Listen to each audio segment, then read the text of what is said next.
Hi, good evening. Welcome to Unsuited, powered by IDEX Legal and The Grey Matter. Well, we've spent an entire season focusing on relationships, and to conclude the season, we're joined by a delightful father-daughter duo today. Their chemistry and friendship are both undeniable. We're going to talk to them a little bit about what it's like when three generations go to the same law school. We'll learn a lot about the stories and tales that surround this very well known surname that they carry. And we'll also talk to them a little bit about what it's like to be lawyers in very different jurisdictions in very different times. We're joined by Homa Petit, senior solicitor, and his daughter, Sherina Petit, who is a partner and the head of the India practice at Norton Rose Fulbright. Sir, good evening. Welcome. Sherina, good evening. Welcome.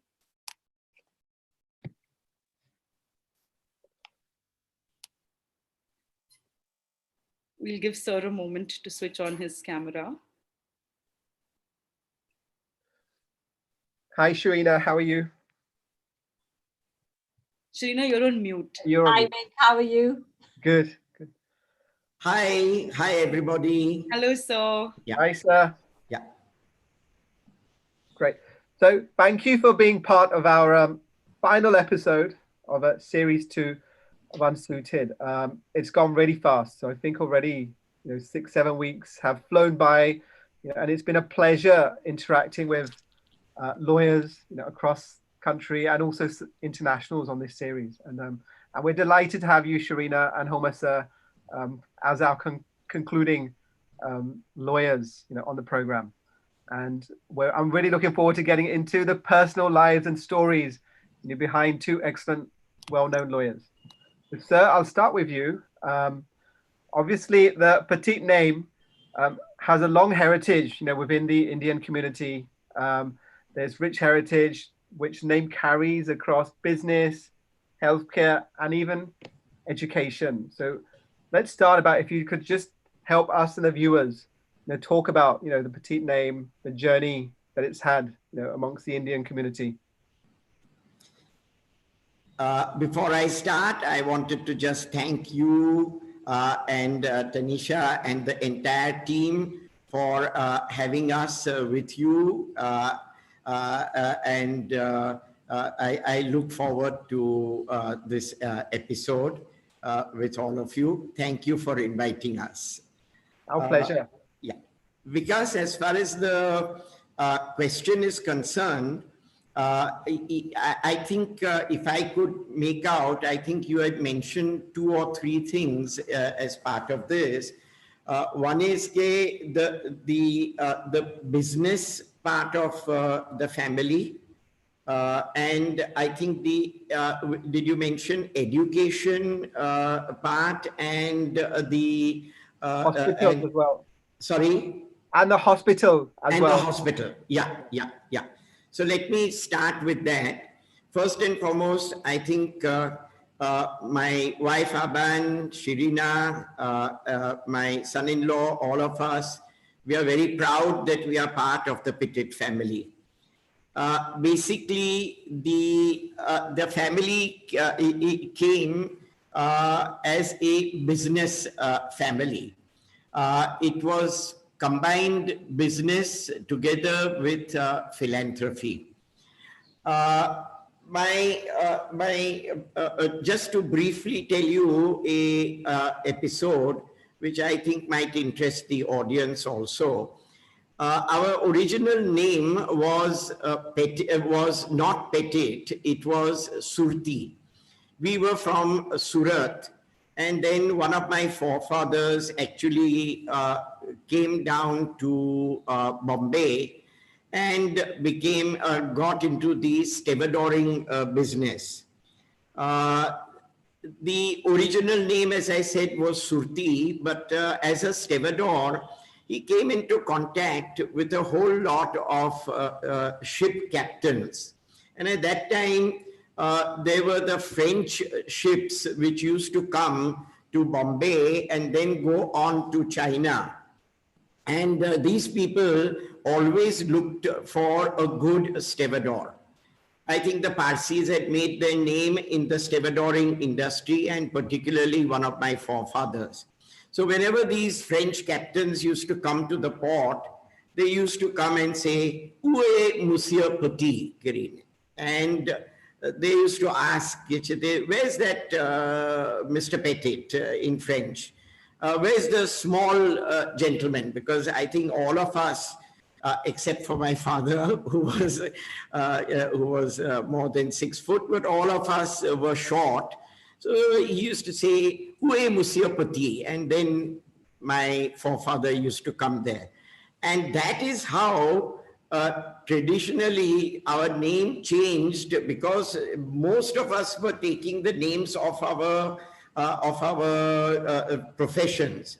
And being a stevedore and having been known as "Où est Monsieur Petit," we became Petit. So that is the origin of how, and this is a true story. It is chronicled. It's not something that I have made up, but it's a true story. Having said that, yeah, sorry. I said, that's incredible. I actually had no idea. Having said that, coming back to your question, basically after stevedoring, in the 1800s, what happened was that we became a business family in Bombay, going mainly into spinning and weaving mills. And we had gone into this in a large way. The family had a whole lot of spinning and weaving mills. One of the main mills was in a place at Tardeo in Bombay, which was on about 60,000 square yards, and it was known as the Manokji Petit Mills. As I said, Kechete, we were not only business family, but we were also linked with philanthropy. And for the interest of people who are in the audience and who may be lawyers, people often wonder that CSR, how was it really born? CSR has now got statutory backing, but let me tell you this, even in those days, we had CSR because most of the families actually put aside about 1% or 2% of their profits, which they use for corporate social responsibility, which is amazing, because one had never thought that the origin of CSR would go back to the 17th and the 18th century. Having said that, basically, because of the philanthropic nature in the family, we had established a whole lot of charities, which included, as I think Vikas mentioned, apart from education, it also included hospitals and various other charities.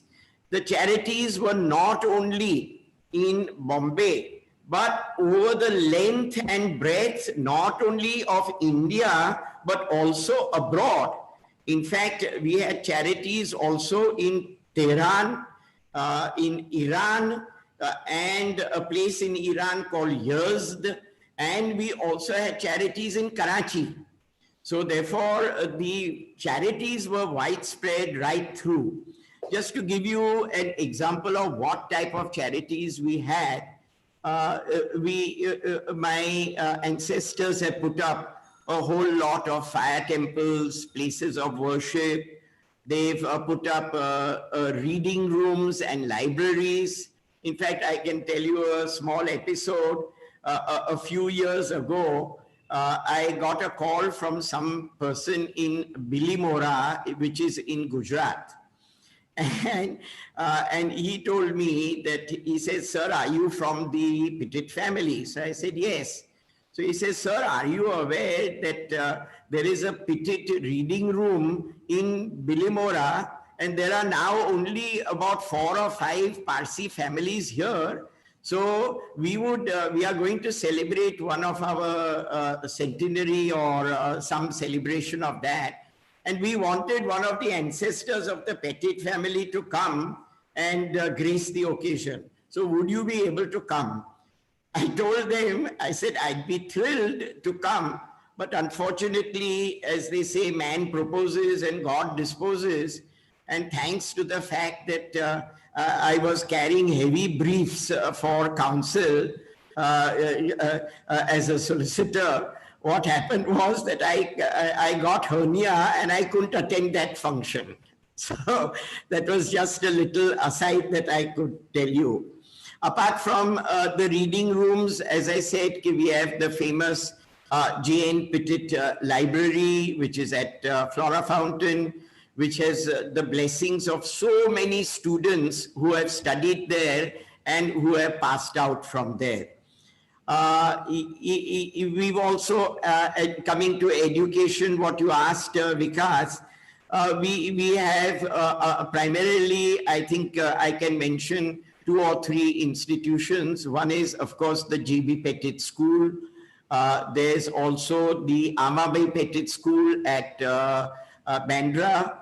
And there's the J.N. Petit Technical School, which is in Pune. Our family, our present family also is still associated with these institutions. We still take out time. Sherina takes out time, my wife takes out time, I take out time so that we can, and my cousin takes out time so that we can continue, being associated with these charities. But it was not only education. I think it's what my forefathers also decided or at least felt was that they wanted to not only treat human beings by putting up hospitals like the B.D. Petit Pasi General Hospital, where I'm associated, and I said Aban is, I'm the president there, and Aban is associated, Sherina is associated. But apart from human beings, they also set up hospitals for animals, which I think is a fantastic thing in those days, where you had the foresight to do this. And the outstanding institution there is the Sakabe Petit Animal Hospital, which is known all over India, and which is at Parel. Apart from that, I was thrilled when one of my colleagues, Amol Doijode, one day sent me a little cutting saying, Homa, are you aware that there is a Petit hospital in Vasai? So I was actually taken by surprise and I had a look at it, and it was a hospital built by our forefathers, but now taken over and run by the civic administration. Similarly, I was surprised when I was told that we had leprosy asylums in Ratnagiri and these places. And we have a gymnasium which is for physical education at Karnak Bandar.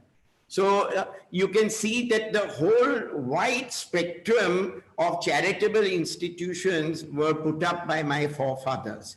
I think I bored you all enough, and I don't think I shall go further with that, but that's just giving you a bird's eye view of what the Petits have done, not only in Bombay, but in India and also abroad. And that's phenomenal. So even when we spoke earlier, we didn't get that depth of how much the Petit family or the Surti family originally, has contributed across society. So it's phenomenal and a great legacy to be part of. We also understand that besides all you've already described that the family's done, some members of your family really followed Gandhian principles. And you mentioned about your aunt who was very much involved, with Mahatma Gandhi, many years ago. So could you also tell us a bit about that, what that meant for the family? Yeah, certainly. As I told you, we came from a very affluent background at that time.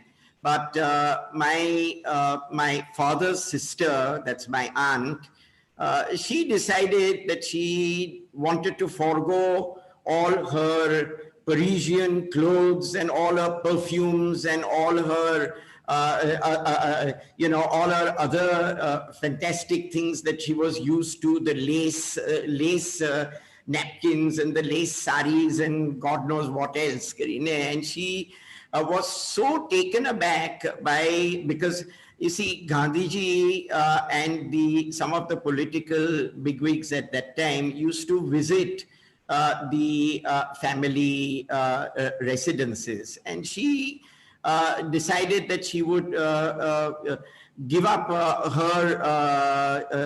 all her worldly possessions and everything, and go into the Gandhian life. So she actually, I'm told that there was a bonfire of all the Parisian saris and the laces and all that. And then ultimately, she only took with her two things. And that was, she had a small little French clock, Karine, on the side table. And she had a beads or mala of kerba, genuine kerba. These were her worldly possessions, which she took, and she established a ashram, which is in Maroli, a place called Maroli, which is between Navsari and Surat. She named the ashram after Kasturba, and it was called the Kasturba Seva Ashram. It's a beautiful ashram. I used to spend some time going over there. Aban used to accompany me. This was before Sherina was born. And then I think after Sherina was born, she has also been over there. A very serene atmosphere. She used to grow her own vegetables there. She had a mental asylum over there. She looked after the Adivasis, etc. and all that. And she completely wore only khadi, so that she had only a khadi sari, Karine, and she slept on the open veranda, no doors, nothing. She was open to all people who would come over there. If there was a calamity like a flood or anything like that, then in that case, she would be the first one to go for that and to give relief to the Adivasis and all that. And therefore, she was commonly known in that area as Maiji. And everybody used to call her Maiji, Karine. And of course, she had become a vegetarian, non-vegetarian, etc. And the fact is that ultimately, for all the sterling work that she did, she was given a Padma Shri, which she refused to go to Delhi to accept, and which was sent to her. And ultimately, when she died, she expressed her wish that she would like to be buried in the ashram itself. And the government of Gujarat gave a special dispensation for that.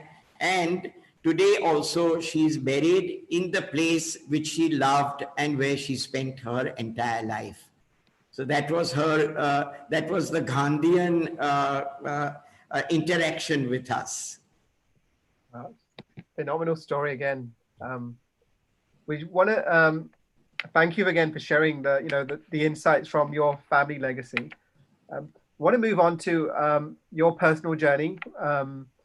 One, for the audience, we're also acknowledging it was Homa Sir's 75th birthday yesterday. And he's also recently completed 50 years as an advocate a couple of years ago, and as a solicitor last month. So Homa, so what prompted, your family and your forefathers came from business, philanthropy, education, etc. So what prompted your father and you to then move away from that and get into the law itself? I think that's also a little interesting. If I can just get into that. What happened was that the family, since it was a business family, as I mentioned, they were looking for somebody in the family to become a solicitor. so that he could help out in the family business. And Papa was taking up law. He was the first one in my family who wanted to take up law. And he finished his law, and they said that, okay, now you finish your solicitors and then join the business as the legal advisor to the business. But unfortunately, by the time he finished, the mills had closed down. And therefore, he had no other option but to then go into the profession. And I think he really enjoyed being in the profession as a solicitor. And he spent the rest of his life as a solicitor. He started off with a small firm, which was D.H. Petit and Company.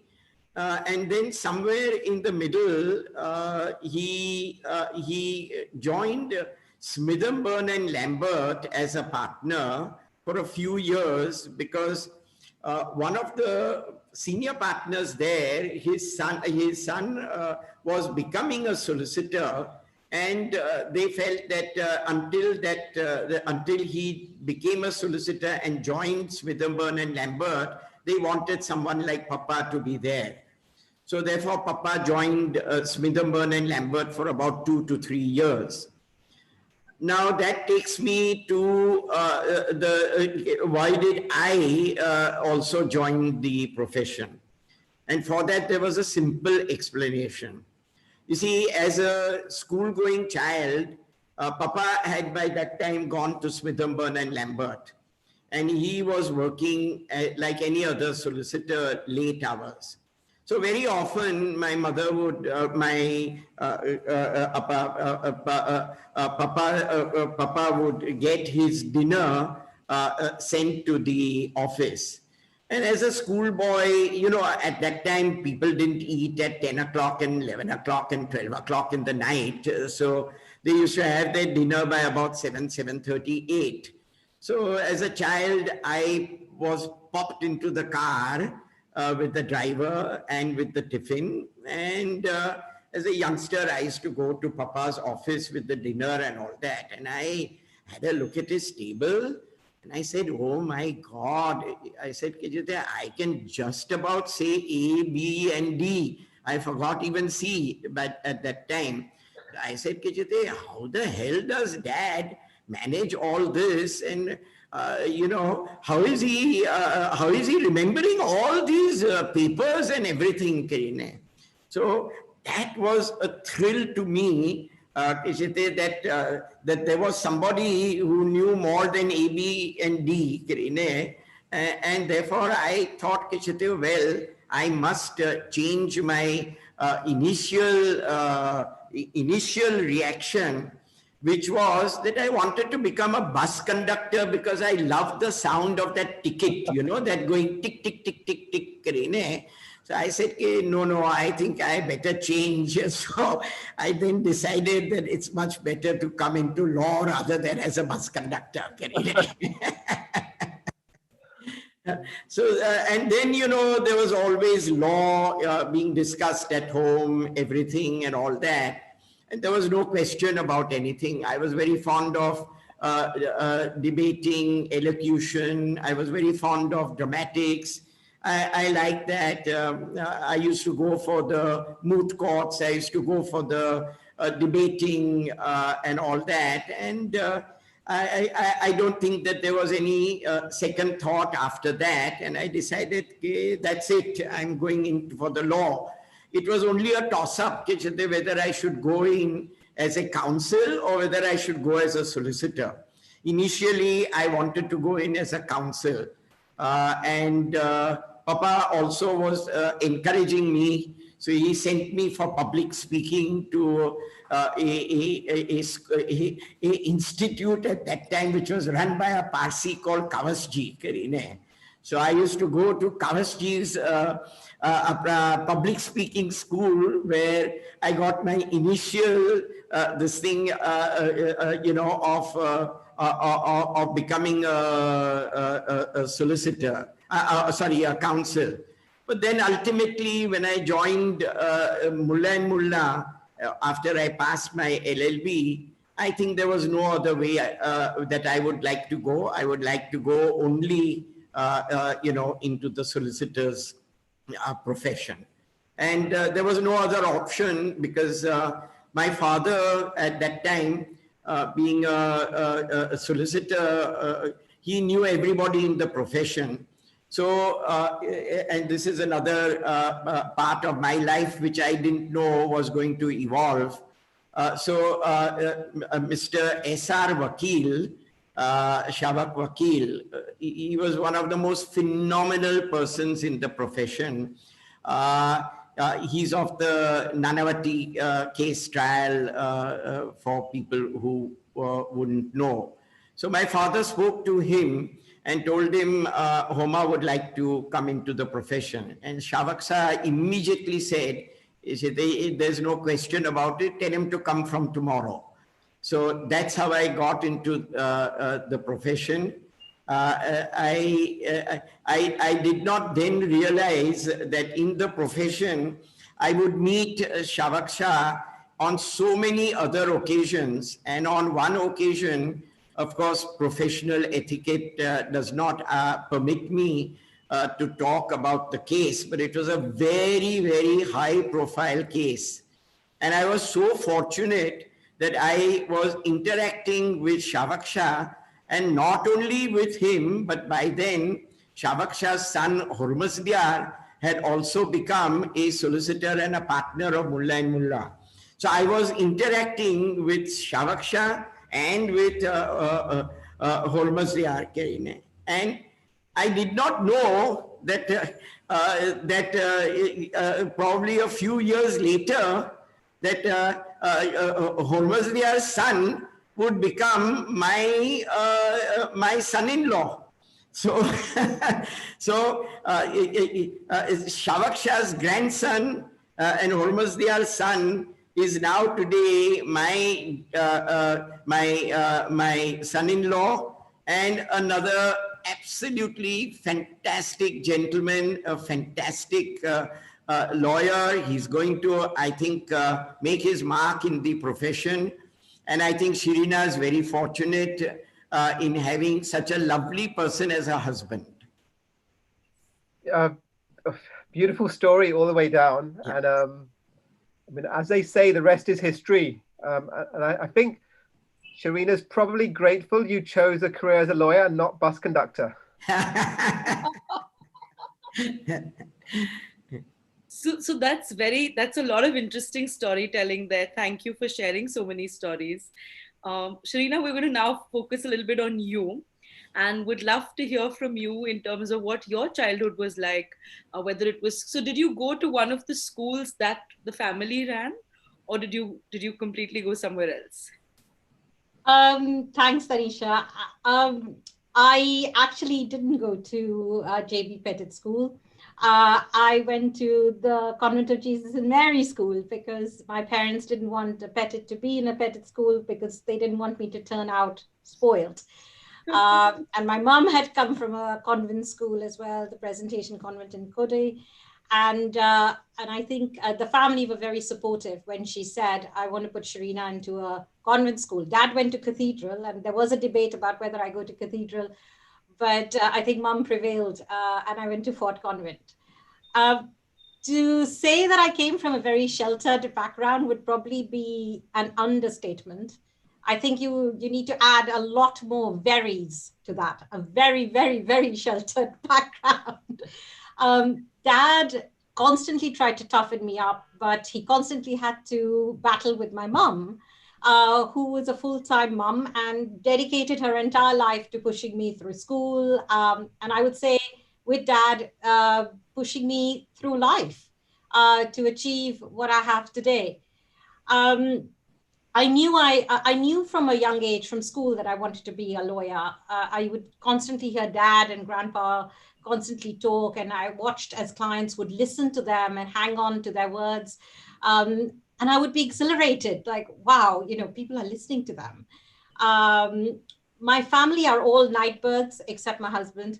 And I would love sitting and studying actually on the dining table whilst my dad worked on his papers in the night. And sometimes he would ask me to proofread some of his drafts. And that for me was just exhilaration to look at all these legal documents and to think, wow, I'm reading quite a lot of these exciting confidential documents.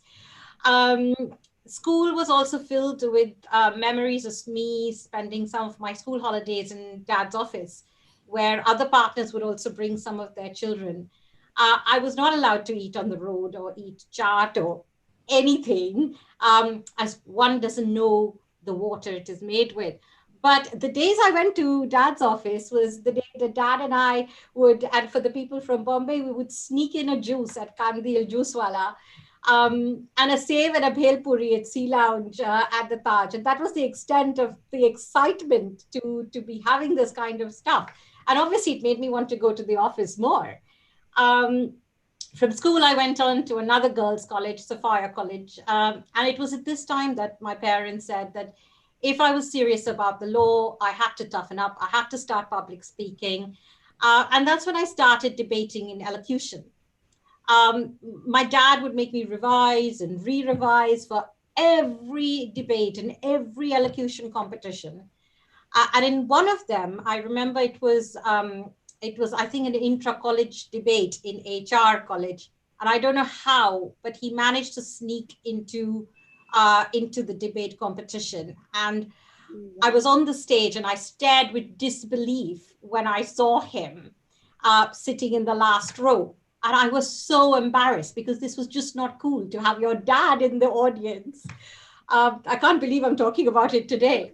And then I went on to Government Law College, which was, shall we say, a shock to the system from Fort Codrington, from at Sophia.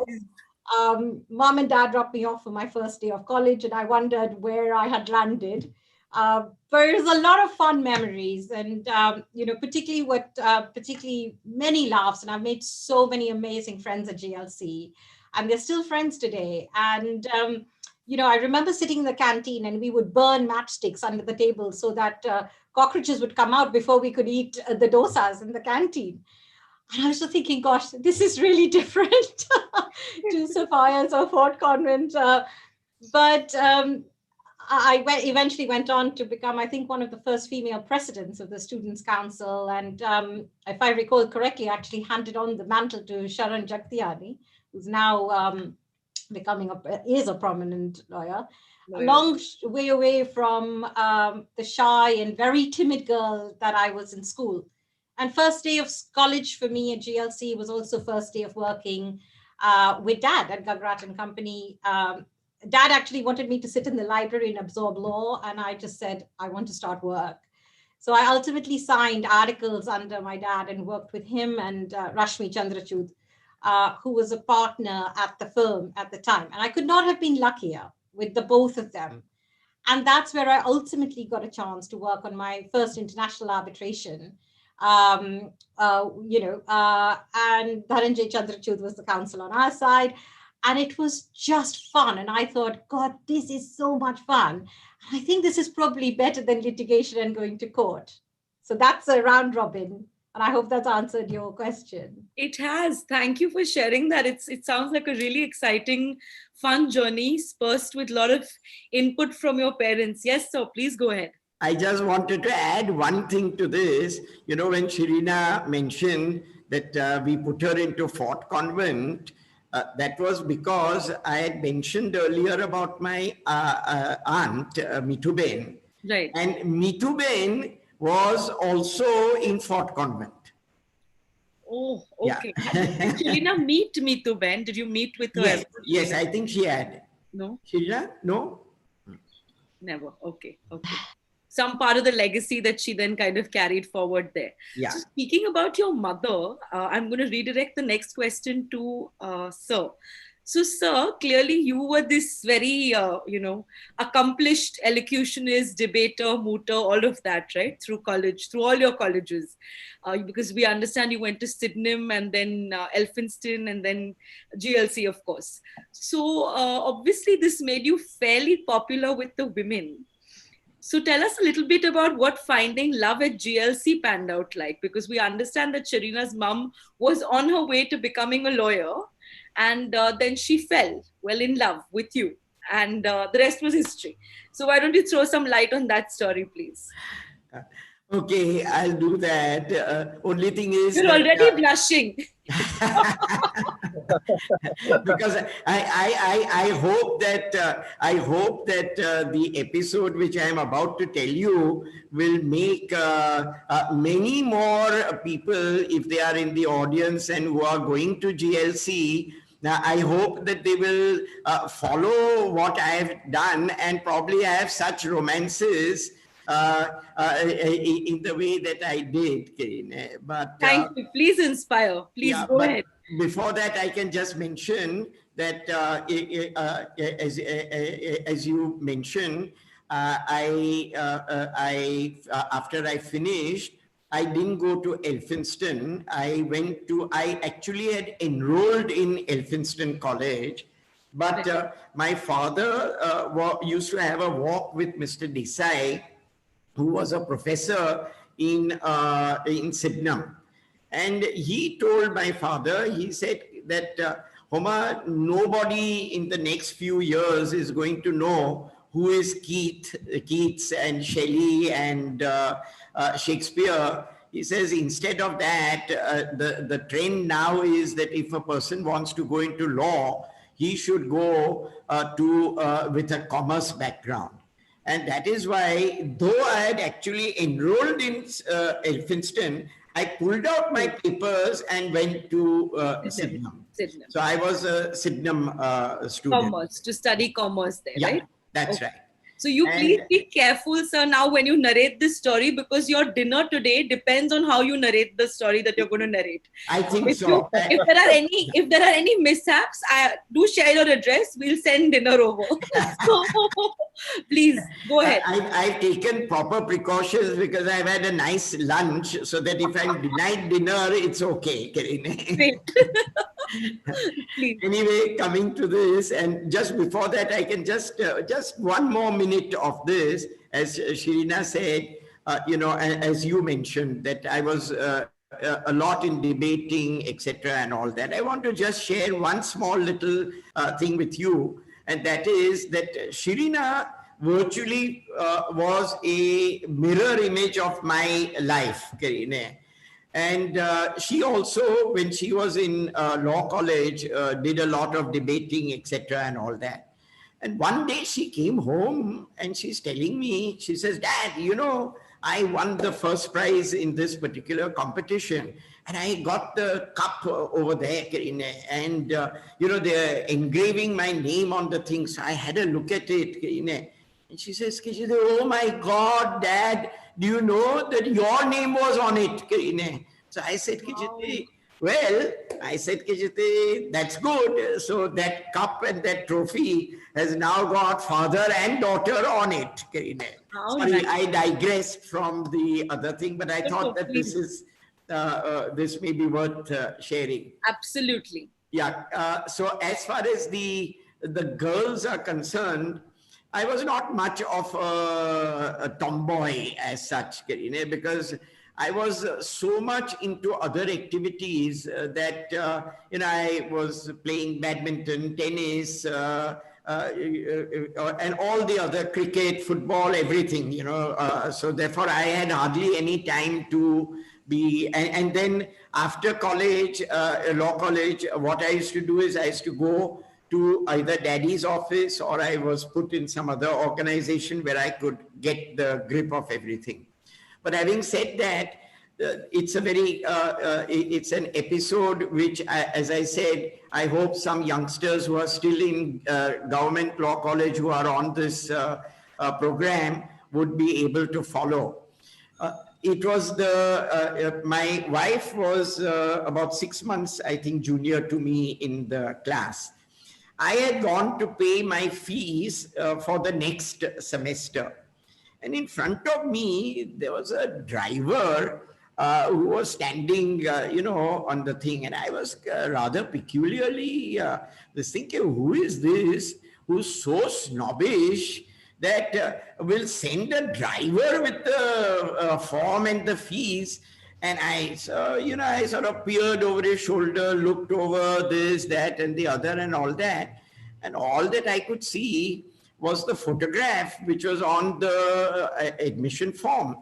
I said, oh my God. I said, Kichite, this looks like somebody with whom I've got to get an introduction. So I said, Kichite, let me have a look, Karine. So I peered a little more, this, that, and the other, and all that. And I said, oh, her name is Aban Kasad. Now, I had some friends over, obviously, I mean, in the things. I said, hey, boss, do you know anybody called, Aban Kasad? And there was a lovely person with me who I was really very fond of, Jangu Moose.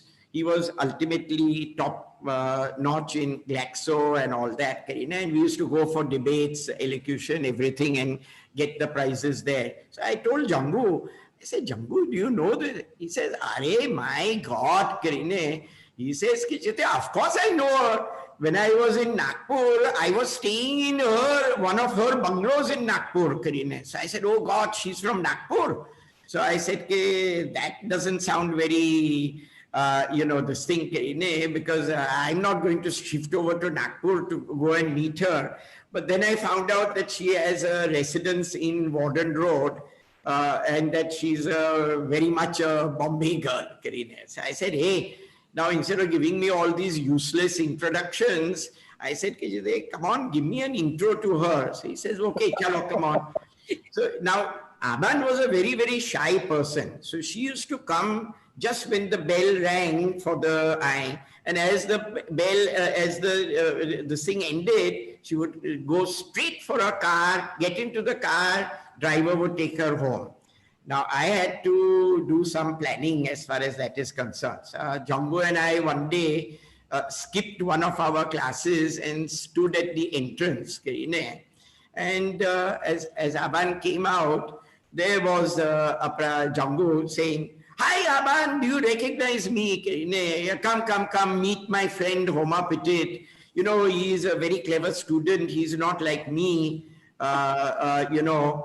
He's got beautiful notes and all that. So if you'd like, he can share his notes with you and all that. Now, being very shy, she sort of put her face down and said, okay, let's see.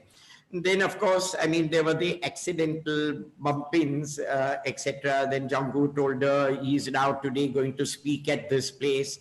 He's going to speak over here. So why don't you come and listen? So she used to come for the moot court and then disappear, Karine. And then we started getting to know each other. As I always put it, we had a harmless cup of coffee.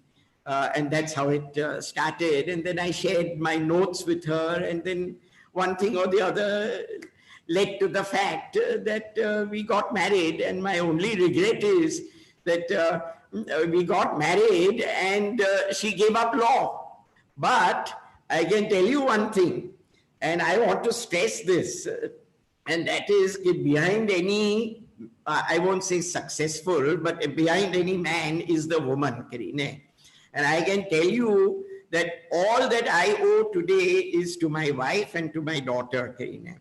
Particularly my wife, because when I was studying for my solicitors, as she had a background of law, do you know that she used to take the Civil Procedure Code, the big volume like this, and she used to make notes and update the book with the latest case law and give it to me, So that's the extent to which she helped me to get through the exam.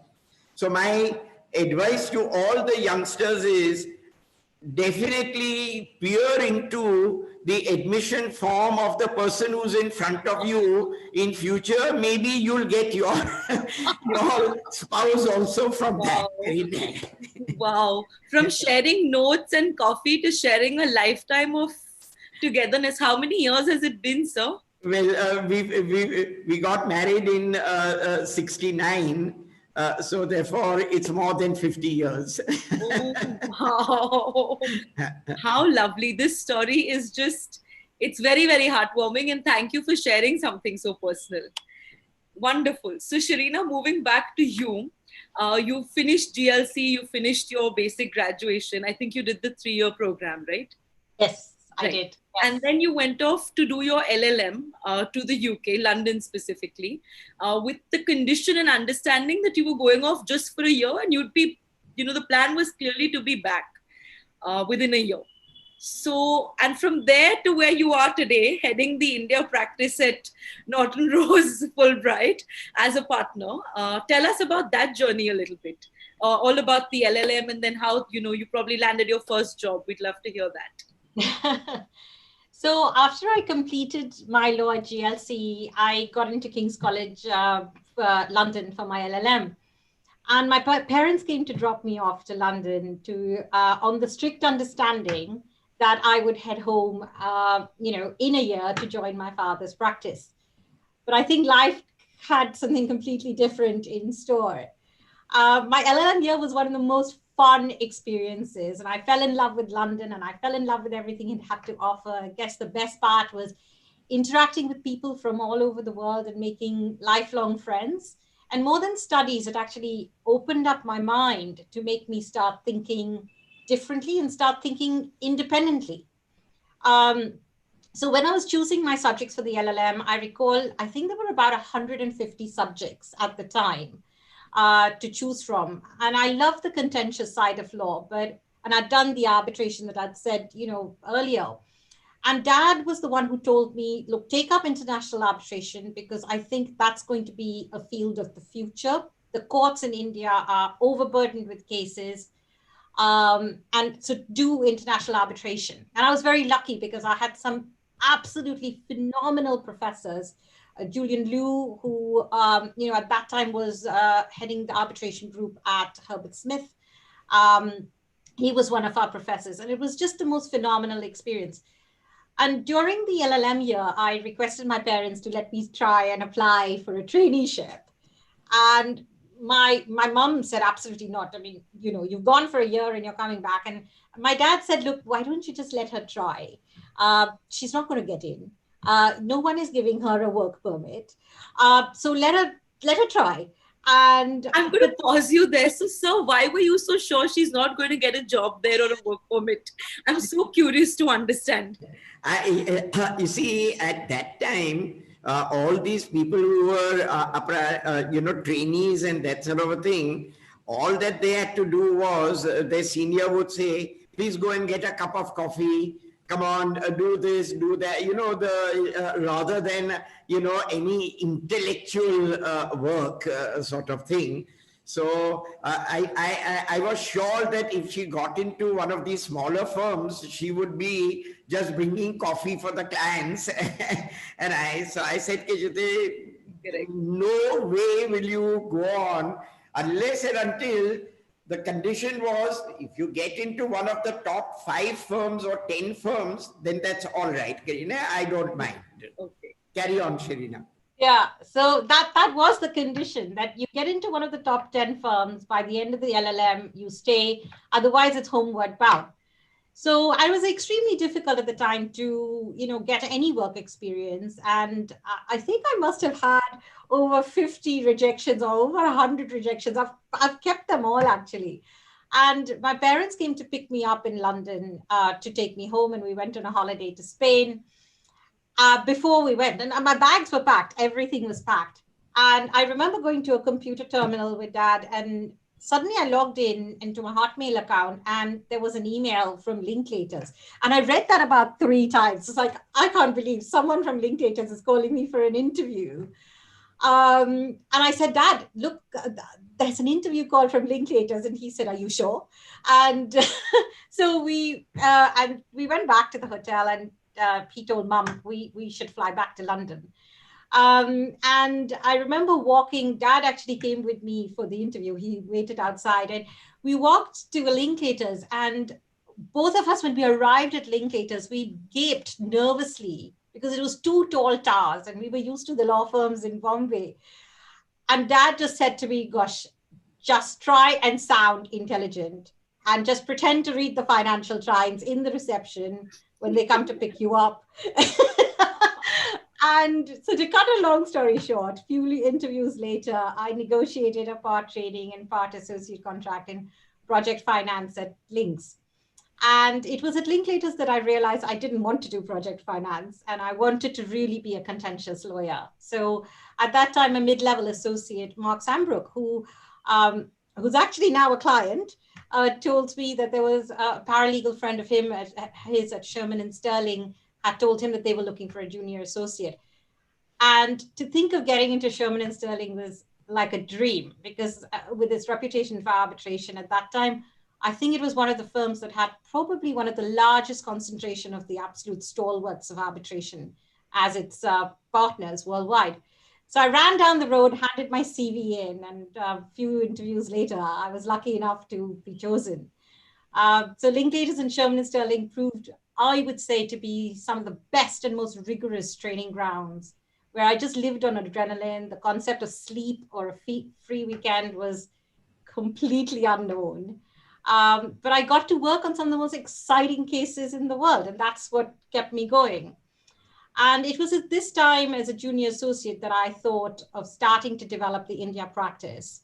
And the management at Sherman Sterling supported me to do that. And I'd seen it done at Linklaters, and I said, well, why not at Sherman's? And so after 6 wonderful years at Sherman's, in 2009, I moved on to Norton Rose as a senior associate in the London office, but also to help build on their India practice, and made partner in 2012. Wonderful. Wow, that's quite a journey from dad being certain that you're not going to land a trainee contract to making partner and heading the India practice. Well done, Sherina. Yeah, I guess if it, so I guess if my parents hadn't given me the roots, and then as difficult as it was for them to give me the wings, I guess my story would have probably been a really different one. And I am who I am today because of them. I owe them everything. True. And how does that make you feel, sir? Double thumbs up. How nice. That is actually, it's so nice when you see my entire career coming back again with much more from her, which makes me and my and her grandfather so much prouder. How lovely. This is a very, very enduring sort of journey that you've had. And thank you for sharing it, Sherina. Yeah, my pleasure. Obviously, I think you're very grateful that your dad did choose the law and not the busted up route. Yes. So then, Sherina, like you spent 2 decades, in the UK, already, and you're very much kind of one of the very few lawyers to have got so far in such a major firm, and one of the first to have done that. So obviously a role model, not just for Indian lawyers, but specifically women as well, to have gone right up the ladder, worked your way up to being partner, head of international arbitration, the India practice, for one of the world's largest law firms as well. How do you balance, that journey between, living between London, Mumbai, and what advice would you give to, other young Indian lawyers about, what it takes to get to that level that you've achieved? So I don't know about being a role model, but were there hurdles? God, yes, you name them, and I think I've faced those hurdles. It would have been really easy to throw in the towel and head home to walk a well-trodden path within a legal community in which I'd grown up. But I think the tougher it became, the more I wanted to break the glass ceiling and to make a difference. The first years at Linklaters were the toughest years, I would say. I had to almost unlearn everything that I'd learned in Bombay, adapt to a new way of drafting, a new way of thinking, analyzing. My drafts at Linklaters used to be returned with only red lines through them. Sometimes it was just an and a the that were left behind. And as an associate, again, I had to balance putting in the hours in the timesheets, but remaining profitable for the partner that I was working with, so that much of my time wouldn't actually be written off because that partner needed to be profitable. So I would spend actually a lot of my own time drafting and redrafting and going through sentences and paragraphs, cutting them short, questioning myself and analyzing. And ultimately only entering, I would say, half the time into the timesheets, so that you would look good in front of your senior, and he wouldn't see actually the struggle that's gone on behind the drafts. The rest of the time that I wouldn't put down, I would just tell myself it was an investment into myself and my future. And it was as a junior associate at Sherman's that I thought, if I was to ultimately make it as a partner in a top global law firm, I needed to distinguish myself from the others. And that's what I thought. And I said, well, what's different about me being here? Being an Indian in a foreign country, I thought, well, why not create something no one else in the firm had? A practice targeting multinational companies in their inbound and outbound transactions and disputes relating to India. And it was only a way to ensure, it was my way of ensuring I could go home as well all the time, whilst being part of a global network. So almost coming back to what my parents had said, come back home. And I have to say, the experience of strategizing and building the India practice, along with working the 18-hour days on multi-billion-dollar deals and disputes for the world's largest banks and companies, was second to none. I just soaked it up. It was exhausting, but it was exhilarating. I was just happy. I was Dad who first sent the first arbitration, actually, to me when I was at Sherman's. And that's what helped kickstart the disputes arbitration practice there. He introduced me and some of the partners of the firm to his clients and his contacts. And slowly and surely, we built on that practice. I was then, as part of the India initiative, I was seconded to the Tata Group and the Taj Group as well in Bombay. And that's when I got a chance to work with a wonderful individual called Arnaz Kotwal, who was a senior person at the Taj. We became friends, and little did I know that many years later, at her party, I would meet my now husband. I didn't know it at the time, but so c'est la vie. In 2009, I joined the London office of Norton Rose Fulbright as a senior associate. And by that time, I knew how to build the practice. Norton Rose already had an amazing existing India practice and an arbitration practice. And I guess at that time, I was very lucky to work with the then global head of international arbitration, Joe Torrado, who, and finally, I had found a mentor. I hadn't found a mentor at Linklaters or Sherman Sterling, but I found one at Norton Rose. And that's where I realized the importance of having a mentor. And Joe remains my mentor.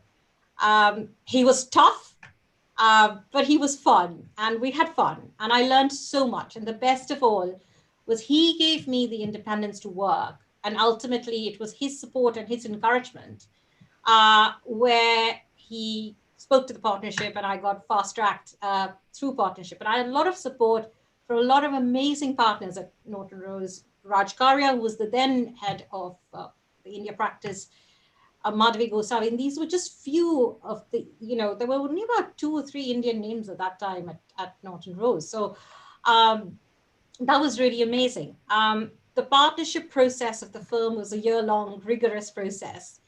And I remember sitting with Joe on Sundays at his house while Louise, his wife, would cook lunch.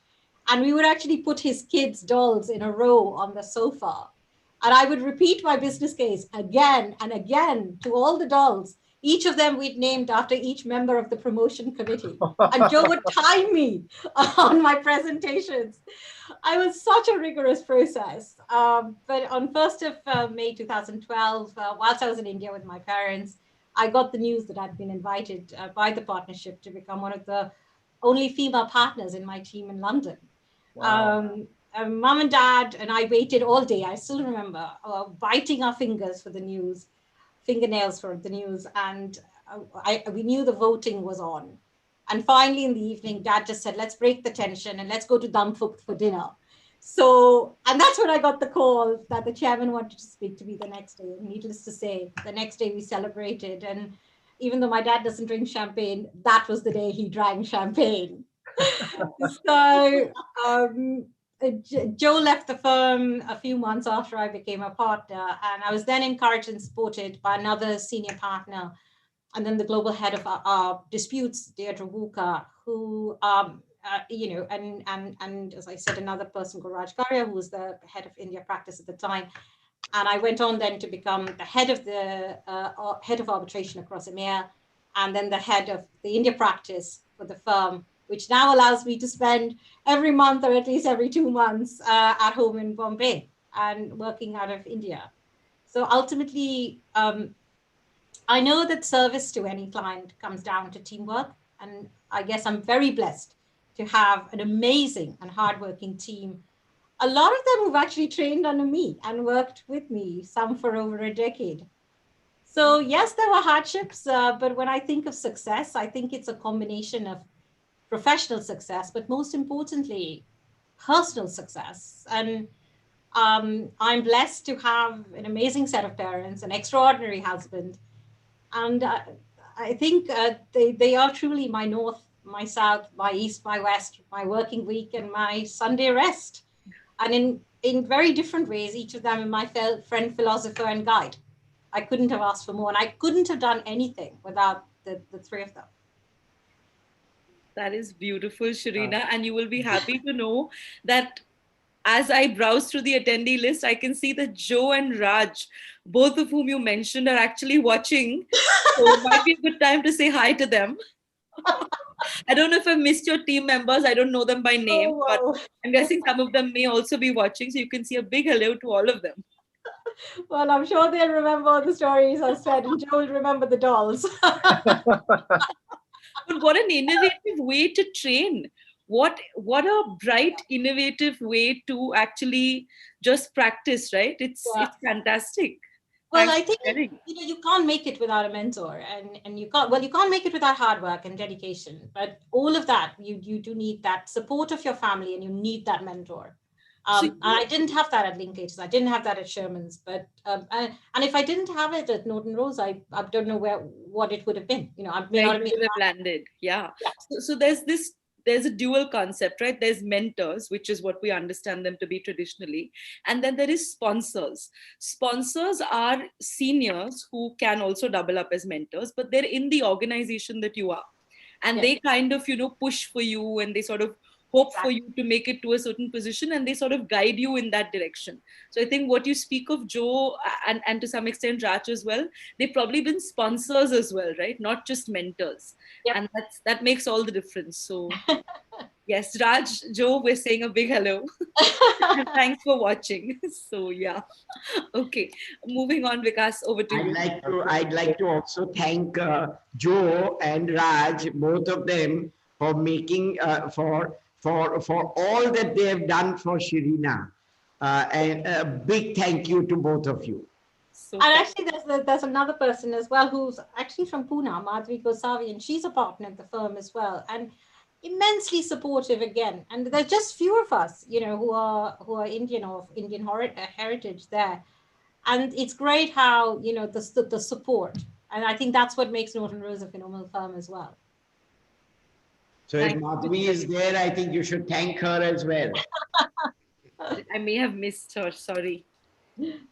She's watching. Talking about, Sherina, talking about all that support that you got and the hardships, etc. And it's a very fine line between success and not making it. So if it wasn't for you said Joe, Madhavi, Raj, and being at a great firm, you may not have got to where you were today. So, and we understand that you're also, you've also kind of encapsulated all those hardships you've gone through, the learnings to succeed. And maybe you've created your own kind of platform, called the Pledge, which is to support women, in arbitration, and especially in India, to kind of, have role models, have exemplars to show them, that way to being successful as well. So before we wrap up this first section, it'd be great if you could talk, a bit about that and what you're doing for the community.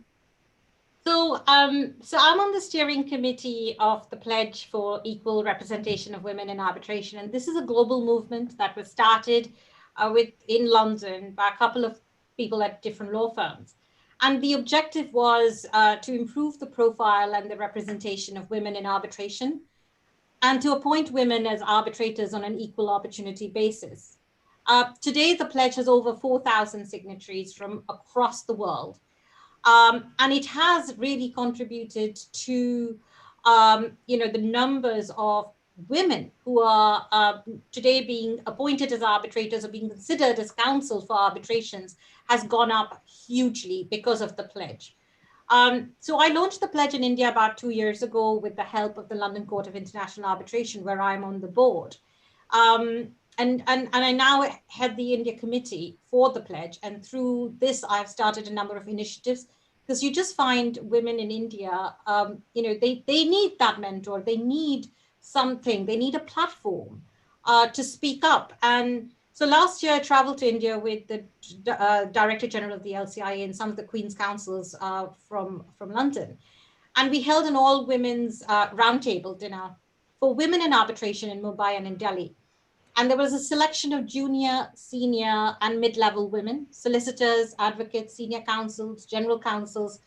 And the dinners led to friendships, mentorships, some work-related opportunities, and also some non-work-related opportunities. And I saw that and I said, well, why not start a WhatsApp group for women in arbitration from India? And that's what I did. And it's a very active group. I started with about 20 women, and today we're about 70. The group constantly exchanges views and provides opportunities to each other.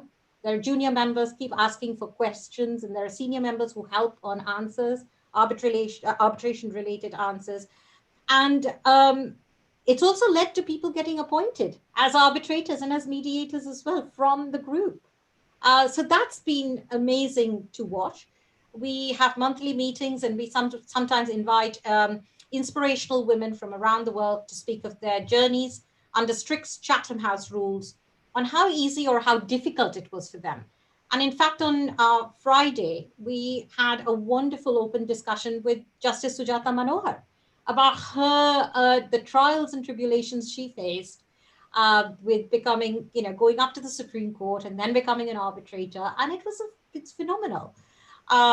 We also are we're taking baby steps, but some of the ideas for the group are conducting mock advocacy and cross-examination sessions, and providing guidance for women to ultimately sit as arbitrators, conduct proceedings efficiently, write good awards, and ultimately find a place on the world arbitration platform, which I think is missing today. And I hope that this can help create that. That's my aim. Well, it's amazing, and I think it's much needed. I mean, unfortunately, it's still much needed, and I think these kind of initiatives are really important.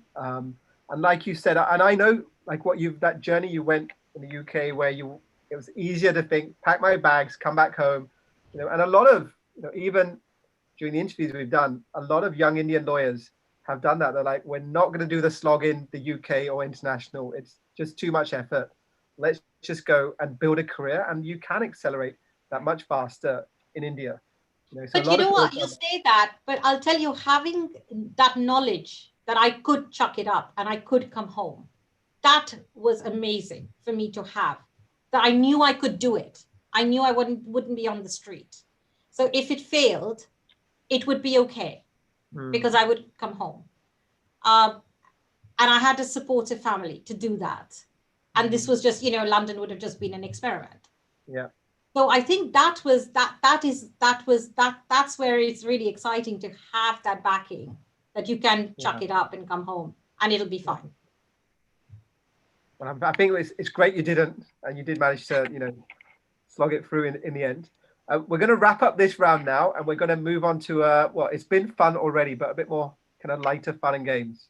So, Neha, do you want to do the AV for point a finger?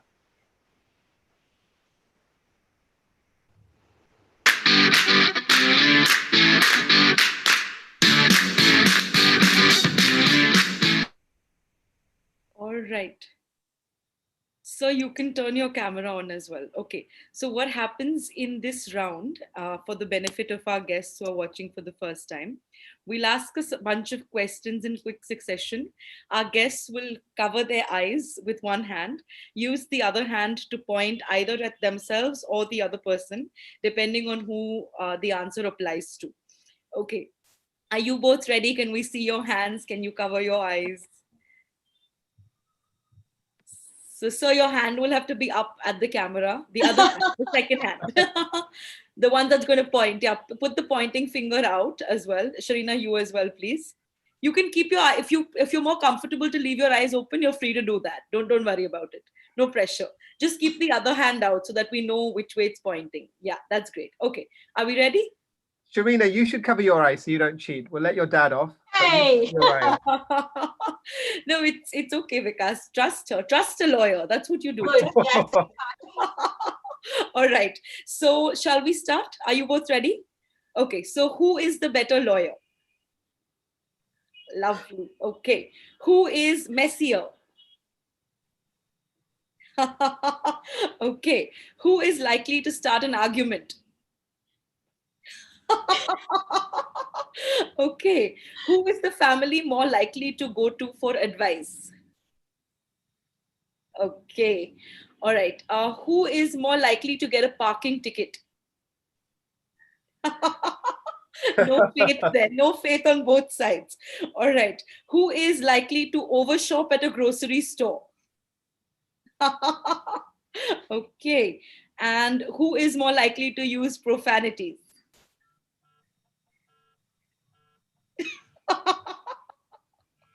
Okay, then.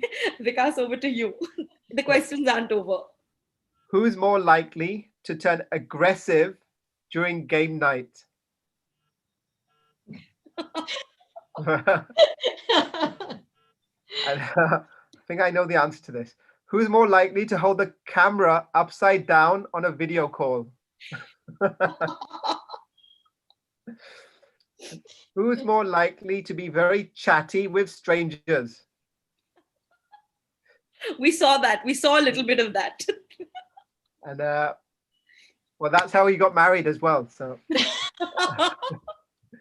who's more likely to see a relative but run to hide and avoid them? Who's more likely to give out generous compliments? And who's more likely to lie for a friend to cover up for him or her?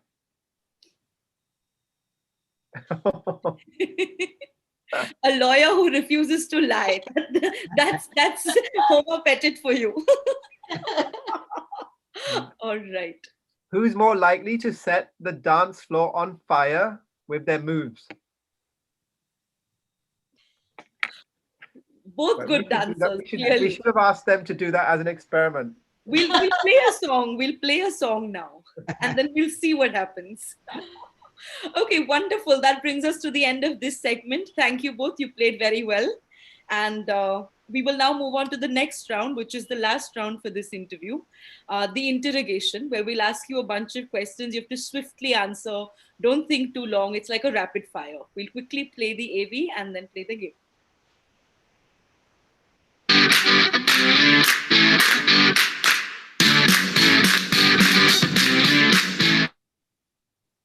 Okay.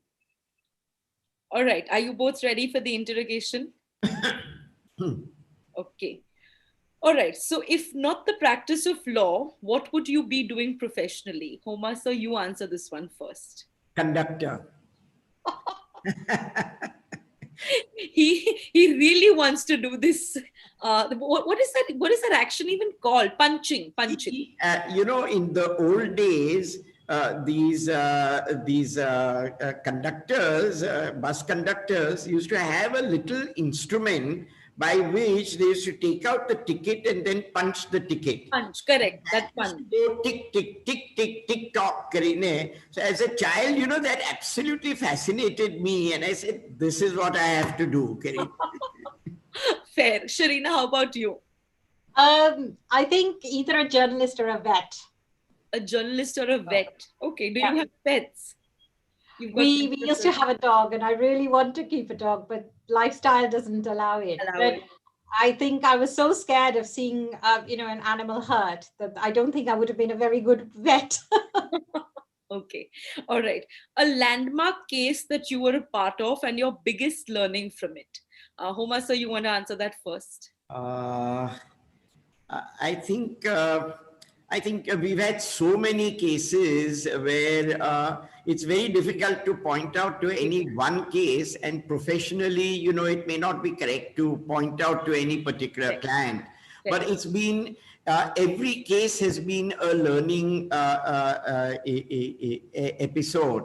And I don't think that anybody can say that he's learned everything. Every case teaches you something new. True. Sherina, how about you? I think it was, well, one of them was really exciting because I used to just hold the papers. Dad was acting for one of the major banks in the bank scam, Harshad Mehta scam. And I was in law school at that time, but I used to carry all the papers, and I used to just love watching people in the witness box and seeing Harshad Mehta in the witness box and being interrogated by the judge.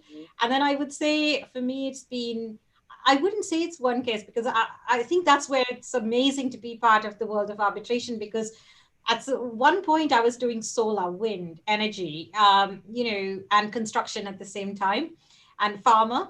And that was just, your brain jumping from each of these. And I think it's always been that, what fits which puzzle, and yeah. Okay, super. Next question. What is the one investment you believe never fails? Homa, sir, you want to take that one first? I think that the best investment which never fails is, I think, giving good education. And I think that unless and until we educate ourselves, I think that that is really the key to even the country progressing. True. Sherina, how about you? I think the best investment is family. Family. How nice. Okay. Lovely. All right. Your next question. If you were stranded on an island and you could have only 3 things delivered to you, what would you want? Sherina, you go first on this one. 3 things. Probably mutton palau.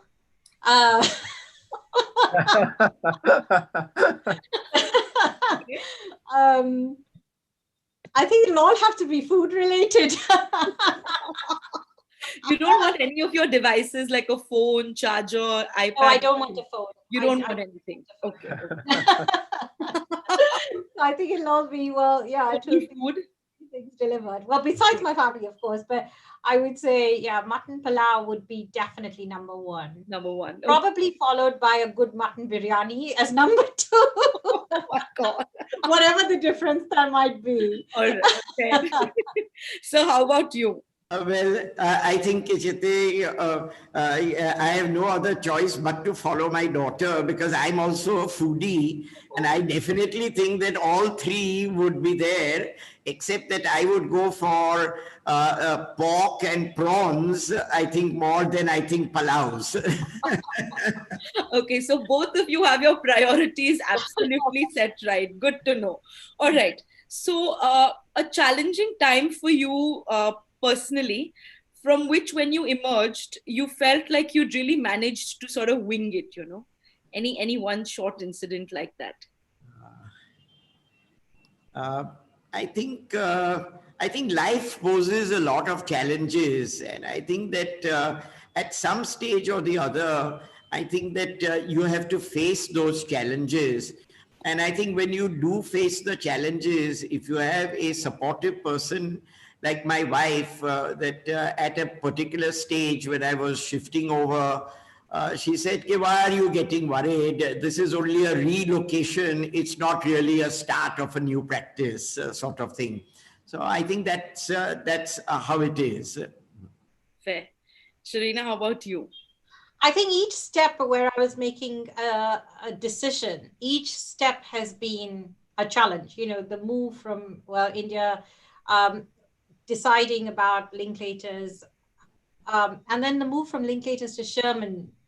And then again, giving up, moving in from Sherman to Norton Rose, and how would it be? And each of those, I mean, the amount of worry, and you're giving up something, and how's it going to be? And it's that kind of jumping into that future where you don't know how it's going to be, but uncertain. All you can do is jump, right? And then try it out, and either it's a success or it's not.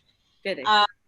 So I think each of the stages that I've had have been a challenge. In their own way. Fair enough. Okay.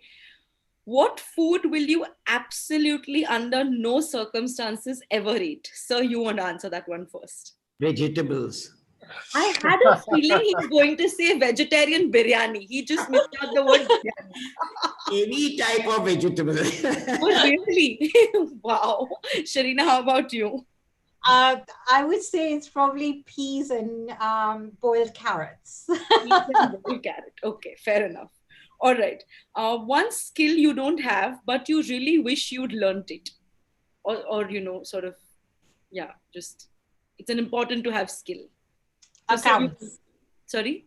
Accounts. Accounts. Okay. You're not very good at it, is it, Sherina? No, not at all. I could just about add 2 + 2.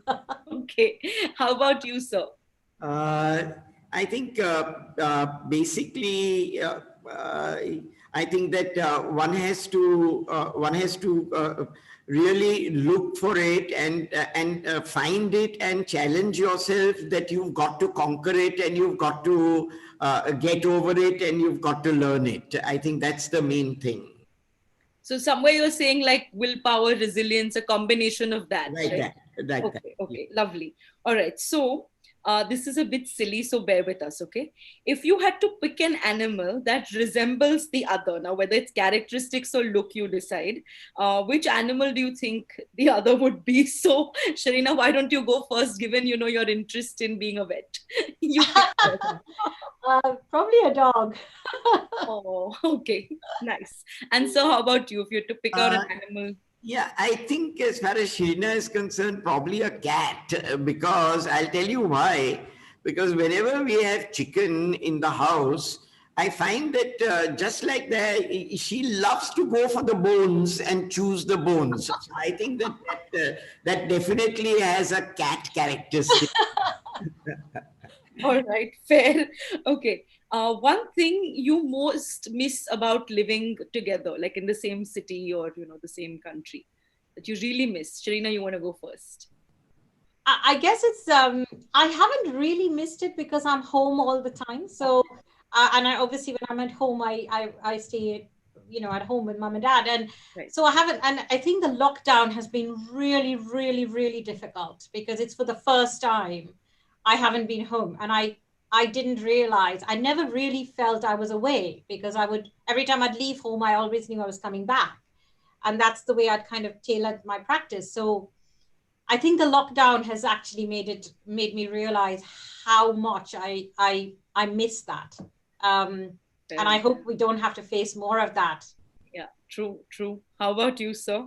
I think what Sherina says is absolutely right. I think what we really miss is she's our only child, and I think that it's very, very difficult to adjust to the fact that she's so many thousand miles away. But then I think thanks to you and Vikas, I think you all have now taught me how to get onto Zoom and therefore be as near as I can to Sherina in the virtual world. That's wonderful. We're happy to do more trainings offline, okay? So you're welcome anytime. So, okay, the last question for this segment then. Tell us, one time that, sir, you were really proud of Sherina, this one moment that really stands out for you.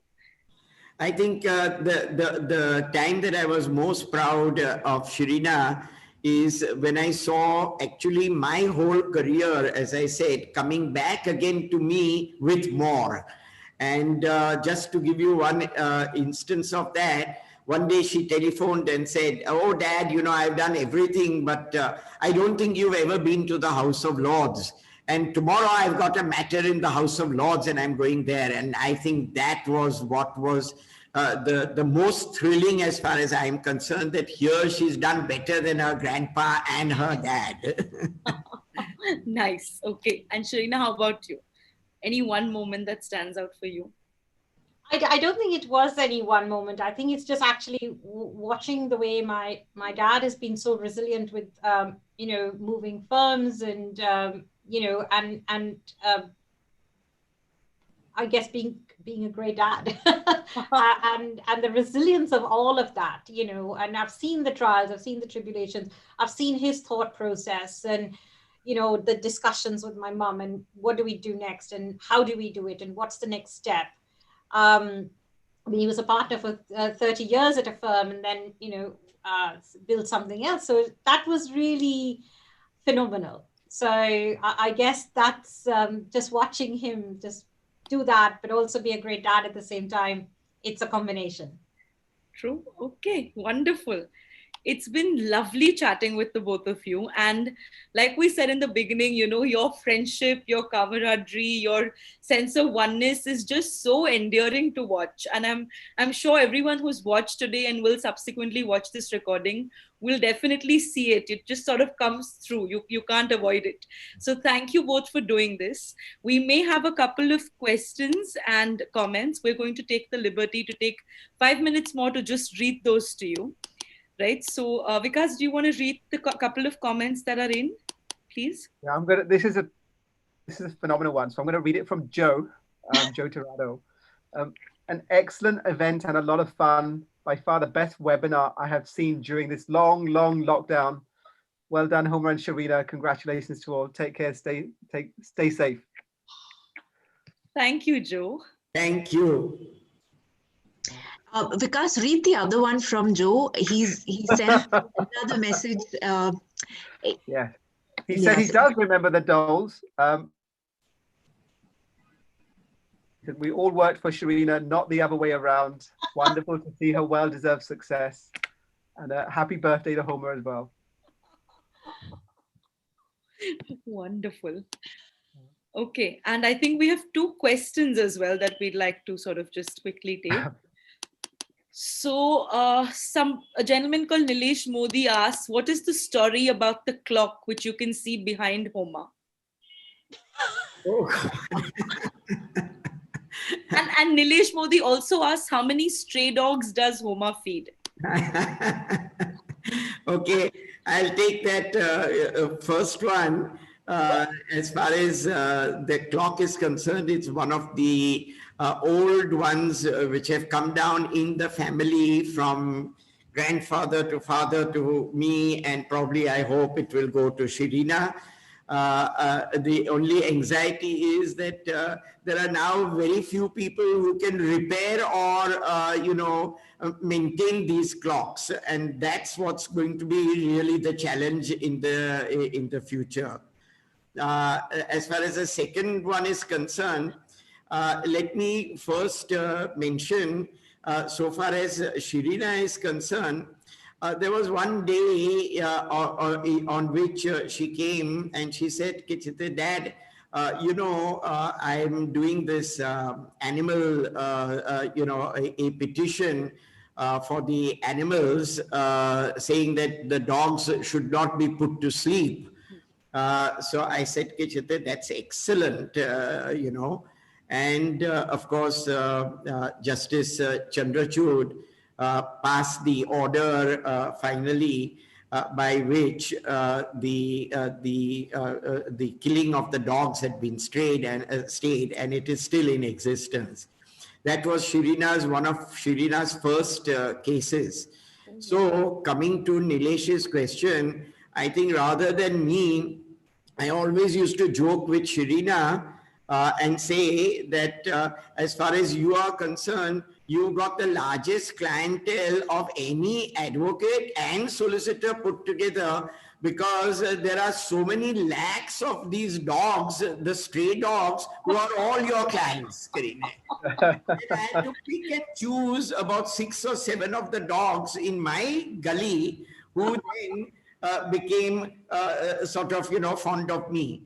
And Aman used to pack up food for me. I never used to get the time to eat, and therefore, in order not to disappoint Aban, what I used to do is quietly, I used to give the food to the dogs in the evening, so that when my tiffin box went back, it was empty. So that's how I got 7 dogs in the lane, which Nilesh knows about. Okay. So may I just say one thing? Please. I've got a friend of mine who just sent a message that I am one of Homa's oldest friends. I Yes. want to acknowledge with great thanks to Mr. Ashok Advani, Mr. Hiru Advani's brother. I don't know, I owe a deep sense of gratitude to him because we have been together since kindergarten. We have been together right through thick and thin.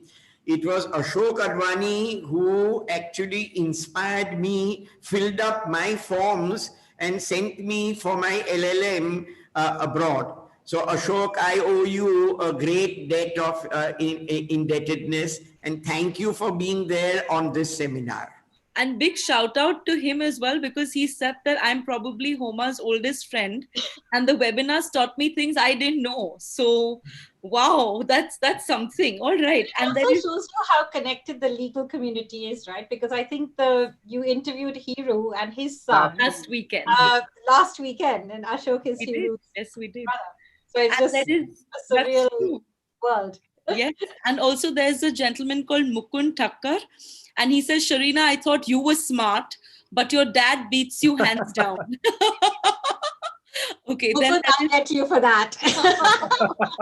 Then there's a Dr. Manmoy Ganguly who says, fantastic and enjoyable interview. And there's Sadhna Sandhu who says, wonderful session. So these were some of the comments we wanted you to learn about. And thank you both for doing this. It has been absolutely pleasurable and a pure joy having you both, and for all the candidness, all the honesty. We've really had a blast. Thank you.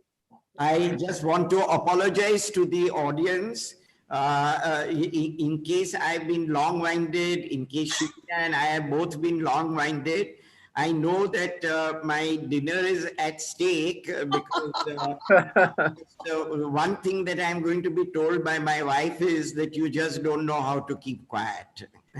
There are actually more comments coming in, so I have to take a moment more to read those. Rajni Iyer ma'am, who we've also had in our first season, is here, and she says it's wonderful. It's been wonderful. And Harita says it's been a great session. So just wanted to read that out as well. Oh, thank you. I just want to say a big thank you to Rajni. She has been like a rock as far as I'm concerned. She knows what I'm talking about. And she's one of the most wonderful persons that I've come across. Thank you very much, Rajni, for being there. So have we. We really enjoyed our interview with her. She's beautiful in every way. So yeah, we agree. All right. Thank you both very much and have a lovely evening. And thanks everyone for watching. This brings us to the end of our relationship focused season 2. And we will be back. Stay posted to learn more about season 3 in the coming weeks. Thanks everyone for watching. Thank you, sir. Thank you, Sherina. Thank you. Thank you very much. Thank you. Thanks everyone at IDEX Legal. Thank you. Bye. Bye.